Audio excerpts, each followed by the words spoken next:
Ni mbaya. Kwani sasa saa ngapi man? Saa 4. Nimekam.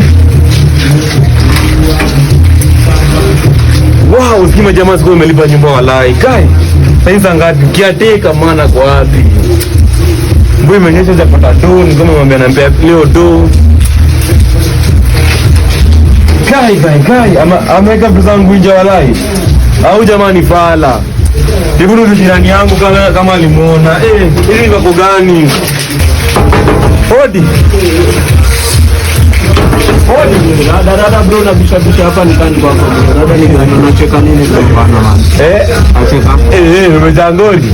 Basi ana wewe nani?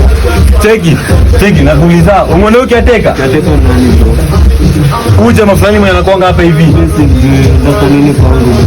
Ukiateka mwenye akiateka hizi keja man. Usiye amenifungia keja walai. Alikwambia kwake ni hapa. Kwake si hapa lakini umemuona? Sijamuona bro. Alafu bro niko nataka kuuliza. Uliza. Ninaweza lala hapa hivi leo peke yake. Alafu sasa nimefungua keja. Hatulali kwa nani bro? Nataka nalala hapa na nimefungua keja. Tunaona na hizi vitu vile nimefungua keja. Tunaona pesa za kulala. Kwani wewe ni gay? Mimi ndo nimefunga mlango bro. Si wewe lakini sisi tunalala tu hapa. Bro, Teki nalala chini bro. Teki siko ubaya lakini ona bro sina pesa kulala wala. Mama niko na mama bro, Nitalala chini. Nalala tu chini bro. Bro hizo wala bro. Niko na mama. Siko ubaya, niko na mama bro.